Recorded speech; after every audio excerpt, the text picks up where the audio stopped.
Olá pessoal, bom dia. Agradeço aí a presença de todos. Tenho 3 desafios agora.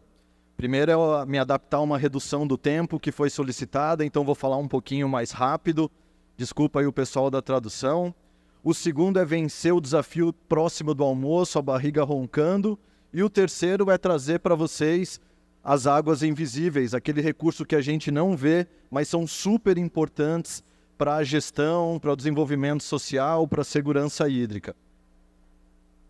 Bom, eu sou geólogo, trabalho lá na Universidade Federal do Paraná, sou professor e há 20 anos eu trabalho no sistema aquífero Serra Geral, que são rochas vulcânicas que formam as cataratas do Iguaçu e um aquífero transfronteiriço super importante. Então a ideia é trazer para vocês a nossa experiência nesse tipo de reservatório e como que a gente faz para trazer essa consciência das águas subterrâneas para a sociedade. Trabalho na Universidade Federal do Paraná e, como foi dito, sou pesquisador no Laboratório de Pesquisas Hidrogeológicas, um laboratório de 27 anos, que trabalha com análises físico-químicas de águas subterrâneas. Então, convido a todos para fazerem projetos em parceria com a gente. Um prazer estudar as águas subterrâneas e, maior ainda, estar aqui num local que usa água subterrânea no desenvolvimento social e econômico. Bom, para falar das águas invisíveis, eu tenho que trazer aqui o ciclo da água, né? Então eu vou comentar com vocês essa parte inferior aqui do ciclo, que é uma parte super importante, não visível, mas que ajuda muito a gente. Quais são as vantagens desse reservatório subterrâneo? É o maior volume de água armazenado no ciclo hidrológico. Então fica aquela dúvida, como que a gente não tem sistemas de monitoramento robustos das águas subterrâneas se é o maior volume que a gente tem armazenado?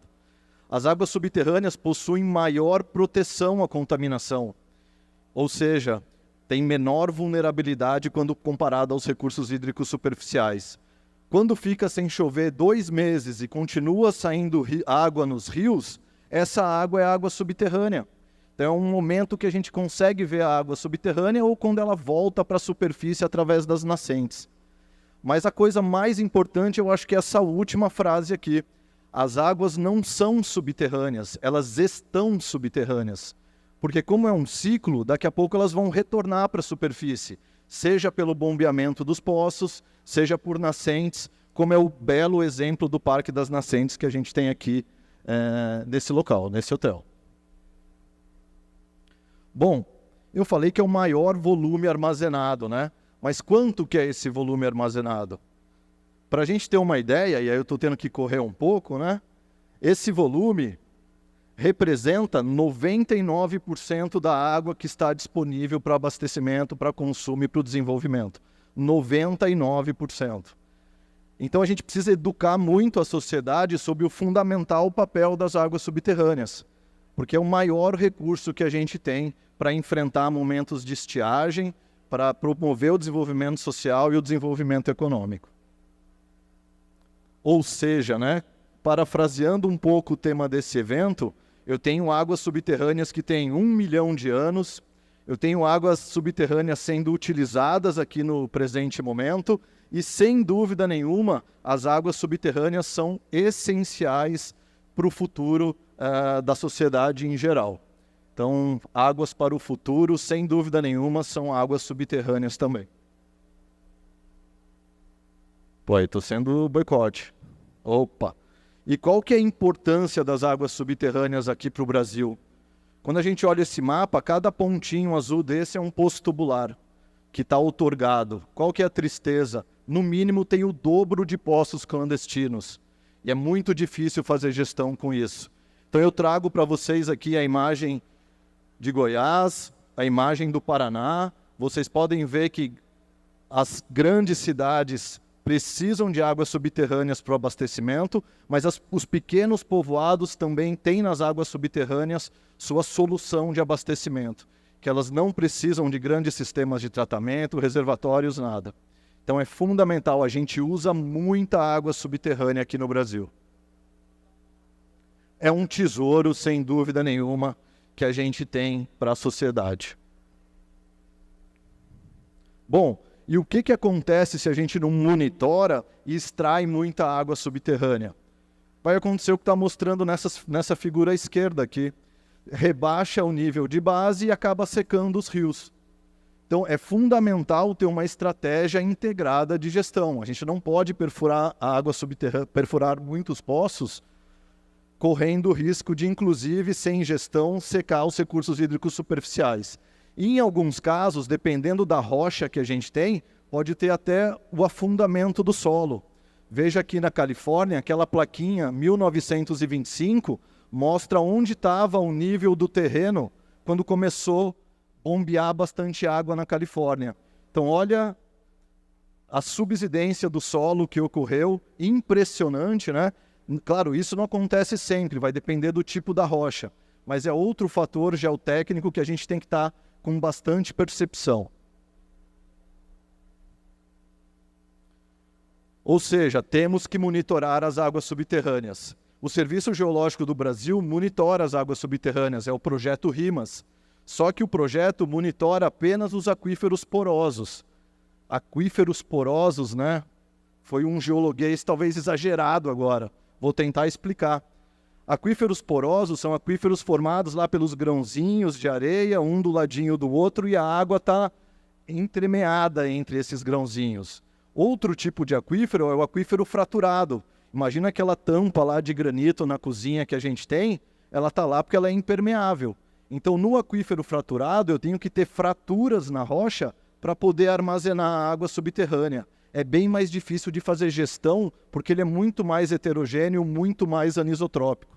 E o mapa de cima mostra como os aquíferos fraturados são importantes, porque grande parte das cidades brasileiras está em cima desse tipo de rocha fraturada, em cima desse tipo de aquífero. Então é fundamental a gente conhecer a propriedade, né, como que é essa rocha em subsuperfície, para poder extrair e fazer uma melhor gestão das águas subterrâneas.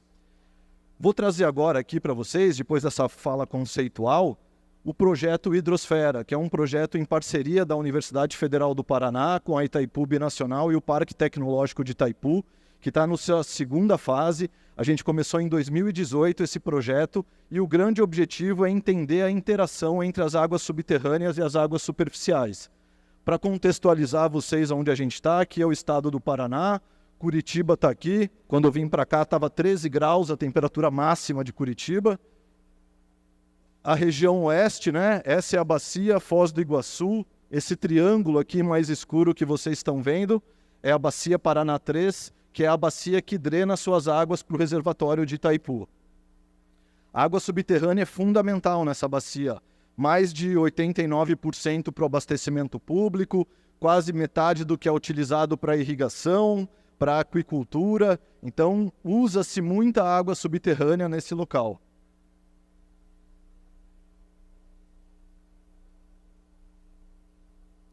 Consegue passar, amigo?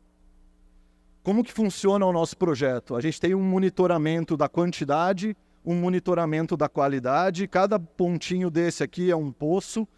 E a gente também fez uma proposta de desenvolvimento científico para usar os satélites nessa gestão das águas subterrâneas.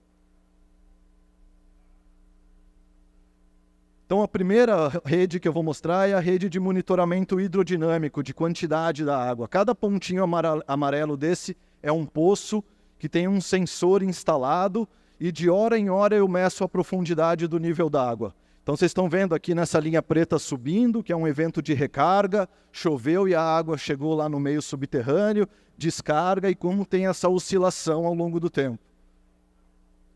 Aqui é um exemplo desses box plots. Quanto maior a amplitude desse polígono, mais água chegou no aquífero. E aí eu quero mostrar para vocês também de novo, ó, a subida e descida do nível. Mas o que aconteceu, puxando o tema clima agora para a minha apresentação? A gente teve uma super estiagem no Paraná de 2018 até 2021. Olha as cataratas secas. E se vocês perceberem essa linha vermelha que começou lá no início do nosso monitoramento do aquífero, eu estou tendo redução dos níveis das águas subterrâneas. Ou seja, uma interação imediata com os fenômenos climáticos de superfície.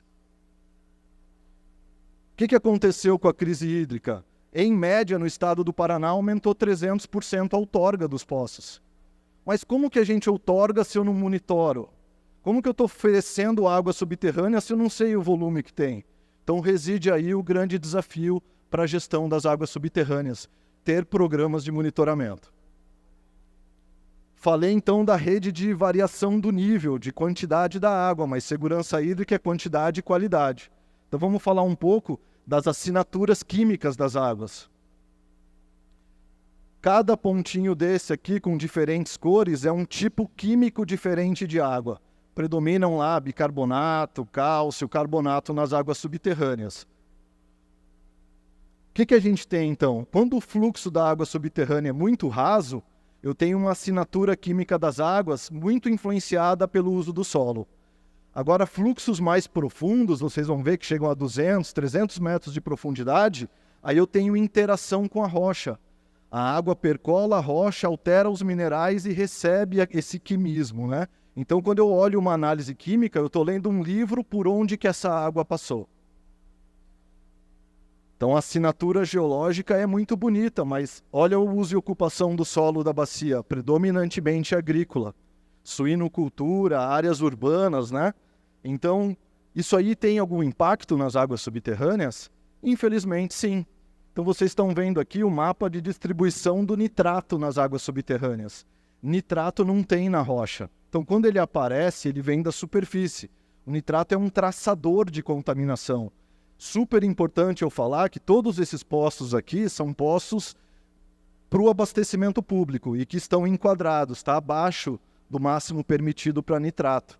Mas é triste a gente ver que, infelizmente, já tem a presença de contaminantes no meio subterrâneo. E aqui uma nuvem de correlação mostra isso para a gente. Fluxos até 50 metros de profundidade, eu tenho nitrogênio, fósforo, potássio, o famoso NPK da fertilização.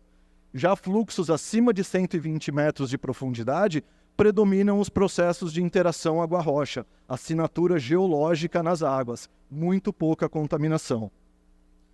A gente também fez um trabalho super pioneiro na análise de micropoluentes e agroquímicos. Então a gente encontrou pesticidas nas águas subterrâneas, nicotina, compostos sociais, né, que hoje em dia a gente trabalha, hormônios, em pequenas concentrações, mas claro, já serve de alerta e um parâmetro de base para a gente continuar os nossos estudos e o nosso monitoramento.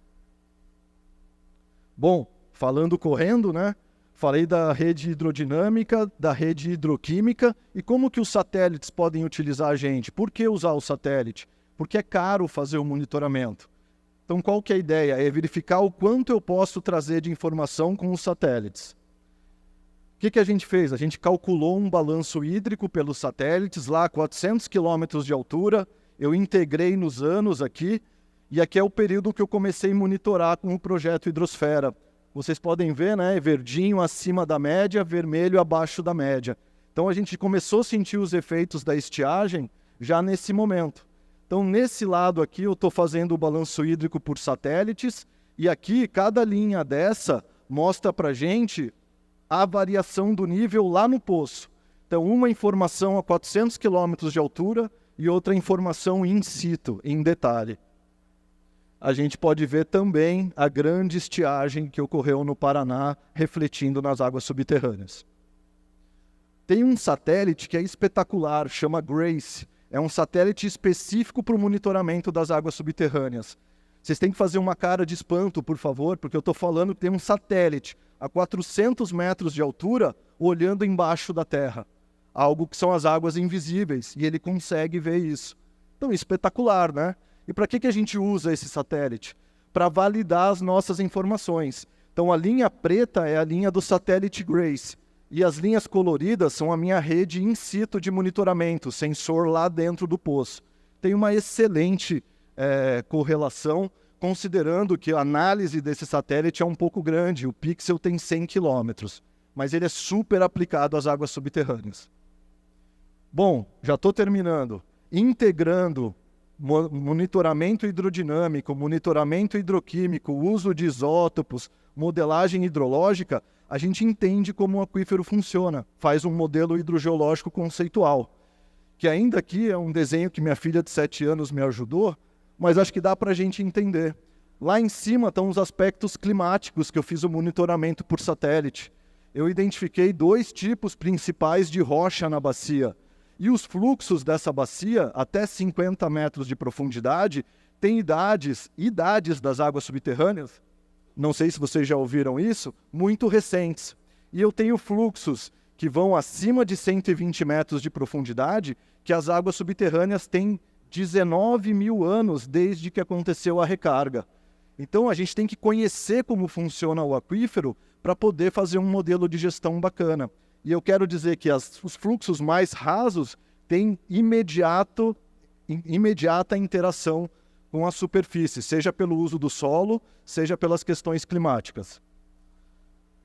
Para que serve tudo isso que eu estou falando em alta velocidade? Se eu entendo como um aquífero funciona, eu faço melhor gestão das águas subterrâneas. Se eu entendo como um aquífero funciona, eu consigo explicar para a sociedade. Pena que as crianças foram embora, eu queria saber se elas tinham entendido o que eu tinha falado, era a minha grande meta. Então, se eu explico para a sociedade cobra os gestores por uma gestão responsável das águas subterrâneas. E claro, quando eu entendo como o aquífero funciona, eu perfuro menos poço seco. E isso também é importante, sem dúvida nenhuma. Próximo, meu amigo. As águas subterrâneas são invisíveis, só que elas são indispensáveis para a sociedade. Não tem como a gente viver sem as águas subterrâneas. Ou seja, eu preciso muito fazer monitoramento dos aquíferos. Essas aqui são as referências, né, que eu apresentei aqui nessa palestra, todas aí recentes, publicadas pelo Projeto Hidrosfera. Desculpa a velocidade, muito obrigado pela atenção. Excelente evento para todos nós.